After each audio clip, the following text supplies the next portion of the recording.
नमस्कार श्रोते हो. श्राव्य कथा मराठी या चॅनलवरती आपले सहर्ष स्वागत आहे. श्रोते हो, श्राव्य कथा मराठी या चॅनलवरती मी सध्या आपल्याला सुप्रसिद्ध रहस्य कथाकार श्री बाबुराव अर्नाळकर यांनी लिहिलेली आणि मनोरमा प्रकाशन यांनी पुनर्मुद्रित केलेली एक थरारक धनंजय कथा सादर करत आहे. कथेचं नाव आहे सैतानाचे साम्राज्य. या कथेचा पुढील भाग 9. एका बळकट बारीक तारेनं नंदकुमारची दोन्ही मनगटे एकत्र बांधून तीच तार वरच्या छतावरील एका कडीत अडकवली होती व त्याला लोंबत ठेवण्यात आले होते. जमीन आणि पाय यामध्ये मुद्दाम अर्धा इंचाचे अंतर ठेवले होते. त्यानं जरा हालचाल केली की ती तार त्याच्या हातांना खुपत असे आणि त्याला त्यामुळे वेदना होत असत. 2 तासाहून अधिक काळ तो त्या स्थितीत लोंबकळत होता. त्याच्यासमोर एक बदमाश उभा राहून दात काढत तो भीषण प्रकार बघत होता. नंदकुमारने डोळे मिटले. त्याबरोबर त्या पाजी बदमाशानं जोरानं त्याच्या तोंडात लगावले आणि म्हणाला, गाढवा, तुला झोपायला कोणी परवानगी दिली? नंदकुमारचा घसा तसा कोरडा पडला होता. तरी तो बेगुमानपणे म्हणाला, काही केलंस तरी माझं तोंड उघडणार नाही, असं त्या पाजी बदमाशाला नागनाथला जाऊन सांग. त्याबरोबर त्या माणसानं त्याच्या आणखीन 2 तोंडात लगावल्या. बोल, आणखी लगावू काय? त्या माणसानं विचारलं. तोच दारातून सबूर असा शब्द निघाला. नागनाथ सिगरेट ओढत दारात उभा होता. त्याला बघताच तो बदमाश बाजूला सरकला. नंदकुमार, तू निष्कारण हे हाल का भोगतोयस? धनंजयला या प्रकरणाची किती माहिती आहे? पुष्पराज कोण? सांग. तुला मी मुक्त करतो. इतकंच नव्हे तर तुला 10,000 रुपये बक्षीस देतो. हलकट नराधम, मला तू विकत घेऊ बघतोस काय? जा, तुला वाटेल ते कर. मी काही तुला एकही शब्द सांगणार नाही. तुझं हे उत्तर शेवटचं आहे का? होय कुत्र्या, हेच माझं उत्तर. ठीक आहे, कसं तोंड उघडत नाहीस ते मी बघतो. त्या पोर्टीला गुलाबला इथे घेऊन येतो आणि तुझ्यासमोर तिचे हालहाल करतो. मग बघतो तुझं तोंड कसं उघडत नाही ते. त्याच्या घाबरलेल्या चेहऱ्याकडे पाहत विजयी हास्य करत नागनाथ म्हणाला.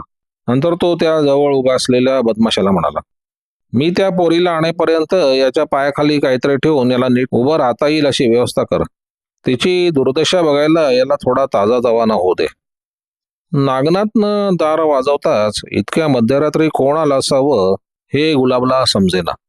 नोकरांना न उठवता तिनं स्वतःहून दिवा लावला आणि दार उघडला. माझं नाव नागनाथ. माझ्याकडे नंदकुमार नोकरीला राहिलाय. 2 दिवसांपासून तो कुठं नाहीसा झाला होता, पण आताच मला त्यानं निरोप पाठवला म्हणून अशा रात्रीत मी तुमच्याकडे आलो. तो अपघातात सापडलाय. त्यानं तुम्हाला आणि मला ताबडतोब भेटायला बोलवलंय. तुम्ही जरा दिवाणखान्यात बसा, मी कपडे बदलून येते, गुलाब म्हणाली. नंदकुमार अपघातात सापडला या बातमीनं तिची विचारशक्ती बंद पडली होती. 2च मिनिटात ती खाली आली आणि म्हणाली, चला. इतक्या सहजासहजी काम होईल अशी नागनाथला कल्पना नव्हती. बाहेर उभ्या असलेल्या मोटारीत बसून त्यानं तिला तिथून जवळच असलेल्या समुद्र किनाऱ्यावर नेले. समोर तर समुद्र पसरलाय, या बाजूला कुठे? संशयानं गुलाबला विचारले. तो एका पडावावर आहे. तिथं जाण्यासाठी मी मोटारबोटीची व्यवस्था केली आहे. त्या अंधार रात्री नागनाथ बरोबर जाणकाई करण्यात काय अर्थ नव्हता. शिवाय ती नंदकुमारला पाहण्यासाठी वेडी झाली होती. तिनं काहीच प्रत्युत्तर केलं नाही. किनाऱ्याजवळ कार उभी करून नागनाथ म्हणाला, खाली उतरा. सुमारे 20 पावलांवर एक होडी उभी होती. तीत बसून खोल पाण्यात उभ्या असलेल्या मोटरबोटीवर ते चढले. त्या आरामशीर बोटीवरील एका सुंदर आसनावर तिला बसवून नागनाथ म्हणाला, गुलाब, तुला थोड्या वेळापूर्वी मी आयुष्यात प्रथम बघितले, पण तुझा चेहरा पाहताच मला असं वाटू लागलं की आपली जन्मोजन्मीची ओळख आहे. हे सांगण्यासाठी मला इथे आणलं का? तिरस्काराने गुलाब म्हणाले, मला वाटलं होतं की मला तुम्ही नंदकुमारकडे घेऊन चाललात म्हणून. मी खरोखरच तुला नंदकुमारकडे घेऊन जाते, नागनाथ म्हणाला. तू जशी आता माझ्या हातात सापडली आहेस तसा तोही सापडलेला आहे. पुढे काय होणार याची तुला थोडी कल्पना असलेली बरी.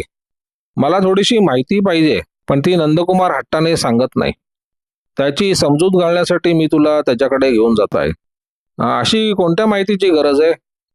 मला पुष्पराज कोण आणि तो कुठे सापडेल हे समजलं पाहिजे. तू जर मला ती माहिती दिलीस तर तुला लागलीच मी घरी पोहोचवण्याची व्यवस्था करीन आणि तुझ्या प्रियकराला त्यानंतर अर्ध्या तासाच्या तुझ्यापुढे उभं करण्याचं वचन मी देतो. मला नाही माहिती ते, मान हलवत गुलाब म्हणाली. तर नंदकुमारचं तोंड उघडायचा हा एकच मार्ग दिसतो, नागनाथ म्हणाला. थोड्याच वेळात मोटरबोट पडावाला टेकून उभी राहिली.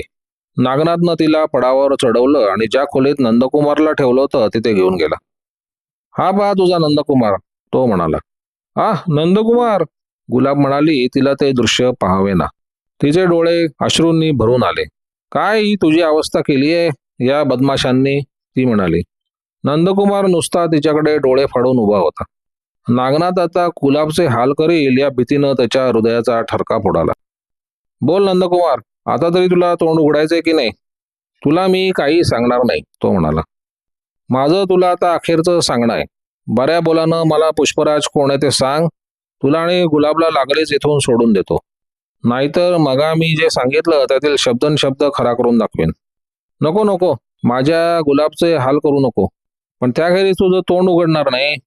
त्यानं एकदम गुलाबचा खांदा पकडला आणि तिला पुढे जोरात ढकललं. नागनाथ, मला स्पर्श करू नको. काय करशील? नागनाथ पुढे झाला. त्याची सुंदर मुद्रा आता सैतानासारखी दिसत होती. गुलाबनं आपल्या पोलक्यात लपवलेलं पिस्तूल काढलं आणि नागनाथवर लागोपाठ 3 गोळ्या झाडल्या. त्याबरोबर तो खाली कोसळला. अरे पाहता काय, पकडा त्या पोरीला, एक बदमाश जोरात ओरडला. त्याबरोबर त्याचे सारे जोडीदार पाठीमागून धावत आले. सर्वांनी हात वर करा, पाठीमागून आज्ञादर्शक शब्द निघाले. तेथे जमलेले सर्व मागे पडू लागले. धनंजय, शिवाजीराव आणि छोटू उभे होते. त्यांनी सर्वांनी आपली पिस्तुले त्यांच्यावर रोखली होती. त्याच्या मागे 4 साध्या वेशातील पोलीस होते. धनंजयांनी त्या सर्व बदमाशांना एका रांगेत उभे केले. छोटूने त्यांची पिस्तुले काढून घेतली. शिवाजीराव आपले पिस्तूल त्यांच्यावर रोखून त्या सर्वांकडे तीक्ष्ण दृष्टीने बघत होते. त्यांनी शिपायांना त्यांना हातगड्या घालायला सांगितले. धनंजय, परमेश्वराप्रमाणे तुम्ही ऐनवेळी धावून आलात, गुलाब म्हणाले. धनंजयाने लागलीच नंदकुमारची मुक्तता केली. हा नागनाथ मेला तर नाही? गुलाबनं विचारलं. धनंजय नंदकुमारची मुक्तता करून नागनाथला तपासत होते. तेवढ्या वेळात छोटूनं शोधून पाणी आणून नंदकुमारला पाजलं. नाही, 3 गोळ्या त्याच्या परगड्यांना लागून बाहेर निघाल्या. 4 दिवस पोलीस हॉस्पिटलात घालवले की तो बरा होईल. त्याच्या मानेचा फास काय चुकत नाही. कोण मला फासावर लटकवणार? त्याच वेळी सावध होऊन नागनाथनं विचारलं. त्याच्या सहनशक्तीची कमाल होती. तो धडपडत उठून बसला आणि गुलाबकडे बघत म्हणाला. मी तुला चांगलं शासन करणार आहे. मी तुला मुळीच घाबरत नाही नागनाथ, गुलाब त्याच्याकडे तिरस्काराने पाहत म्हणाली. तसं असलं तर मी तुझ्याबरोबर बाहेरच पडली नसते. नागनाथ, तुझा उगाच बडाय मारू नको. तुझा डाव संपलाय. तू मुकाट्यानं गुन्हे कबूल कर, शिवाजीराव म्हणाले. तू प्रथम फणींद्राचा खून करवलास. फणींद्राचा खून? त्याची हृदयक्रिया बंद पडून तो मेला. खोटं, साफ खोटं, धनंजय म्हणाले. कार्तिकच्या हस्ते तू त्याचा खून करवला. मग कार्तिक तर समुद्रात बुडून मेला. कार्तिक समुद्रात बुडाला नाही. चाननं त्याची मान तुझ्या हुकमानं पिळवटून त्याला मारलं. त्यावेळी कार्तिकनं फोडलेली किंकाळी ऐकायला आमचा एक साक्षीदार तुझ्या घरात हजर होता. साक्षीदार? होय, हा छोटूच बाबल्याच्या वेशात त्यावेळी तुझ्यासमोर बसला होता. अत्यंत विषारी नजरेनं नागनाथनं छोटूकडे बघितलं. छोटू प्रत्युत्तरादाखल खदाखदा हसला. त्यानंतर तू देसायांचा खून केला. देसायांनी आत्महत्या केली. तू मोठ्या शितापीनं तसा देखावा निर्माण केला होतास. पण ते पिस्तूल चांगलं साफ करून ठेवायला तू विसरलास. एके ठिकाणी त्यावर तुझ्या बोटांचे ठसे उमटलेत. तुमच्या ऑफिसात पुष्कळांचे ठसे असतील, पण त्यात माझ्या बोटांचे ठसे तुम्हाला मिळणार नाहीत. चुकतोस तू नागनाथ. तुझ्या दिवाणखान्यात चिरोटाखाली दडून ठेवलेले फणींद्रनाथाची डायरी आम्हाला मिळाली. तिच्या पानांपानावर तुझ्या बोटांचे ठसे आहेत. तुम्ही फार धुरतात धनंजय. या प्रकरणात पडण्यापूर्वी तुमचा काटा काढायला पाहिजे होता, नागनाथ म्हणाला. त्यानंतर तू धैर्यवानाचा खून केला. आम्हाला पंढरीकरवी ठार मारण्याचा प्रयत्न केला. त्यानंतर तुझ्या मालकीच्या शाही केश कीर्तनालयात श्रीरंगकडून फणींद्राप्रमाणे त्याला ठार मारलेस. नंदकुमारला पळून आणलंस, या गुलाबला फसवलंस. तुझ्यावर आरोप तरी किती करायचे, शिवाजीराव म्हणाले. त्याखेरीज चोऱ्या करण्याचे, फसवण्याचे, चोरून अंमली पदार्थ देशात आणण्याचे अनेक आरोप तुझ्यावर ठेवता येतील. तुला सैतानांचा सम्राट हीच पदवी शोभून दिसेल. तितक्यात कुत्र्यांनो हात वर करा, नाहीतर, असे कठोर शब्द त्यांच्या कानी पडले. पाठीमागे कामाठीपुऱ्याच्या नाक्यावरील दुकानदार मॉंग चँग आपल्या दोन्ही हातात पिस्तुले घेऊन उभा होता. त्याच्या मागे बरेच महवाली होते. त्या सर्वांच्या मुद्रा अत्यंत क्रूर दिसत होता. हा जिते रो, नेट करून उभा राहत नागनाथ म्हणाला. तू या ऐनवेळी केलेल्या मदतीबद्दल तुला कल्पनाही नसेल एवढे बक्षीस तुला मिळेल. मालिक, बक्षीस कशाला पाहिजे? आम्ही सर्व तुमच्या जीवावर जगतोय. थोड्याच वेळात चांदनं धावत येऊन मला खबर दिली. त्यानंतर धावत मिळतील तितकी मंडळी बरोबर घेऊन मी इथे आलो. मी वेळेवर आलो ही ईश्वराची कृपा म्हणायची. चांद, शिवाजीरावांच्या तोंडून शब्द निघाला. होय चांद, त्यांच्याकडे कुत्सित नजरेनं बघत चँग म्हणाला. तुम्हाला वाटलं असेल की चांद त्या कोठडीत कैदीत आहे म्हणून, पण चांद जर शुद्धीत आला तर त्याला बंद ठेवून असा कुठलाही तुरुंग मुंबईत नाही. चांद आणि कैदेत? नागनाथ आश्चर्याने म्हणाला. होय मालिक, यांनी तो बेशुद्धीत असताना तुमच्या घरातून उचलून नेऊन त्याला कोठडीत बंद करून ठेवले होते. चांदची सवय तुम्हाला माहीत आहे. कोकेनसाठी तो वेडा पिसा झाला. त्यातच हे धनंजय त्याला नुसते कोकून दाखवत बसले. त्यामुळे नायनाज होऊन त्यानं यांना या आपल्या पडावाची माहिती सांगितली. नमक हराम, चांग त्या पाजी बदमाशाला शासन केलं की नाही? नागनाथनं चिडून विचारलं. मालिक रागावू नका. अगदी निरुपाय झाला तेव्हा त्यानं तोंड उघडलं.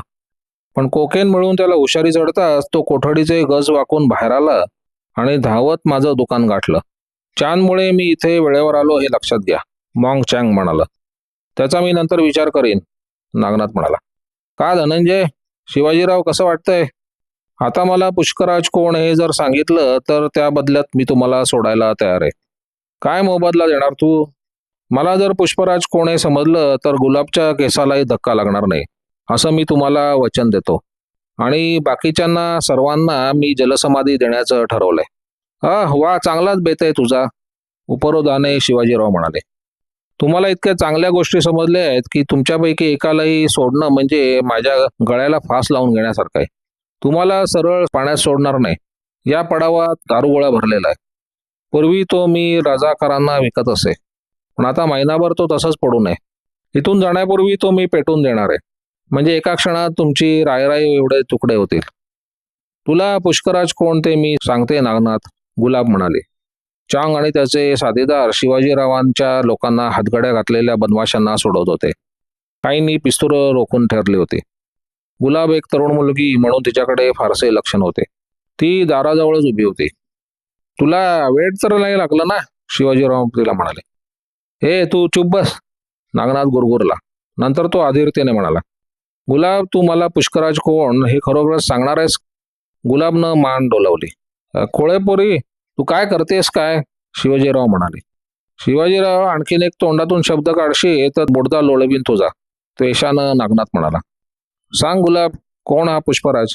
तुझ्या केसालाही धक्का लागणार नाही, असं मी तुला वचन देतो. बोल, पुष्पराज कोण आहे? मीच आहे पुष्पराज, गुलाब म्हणाली.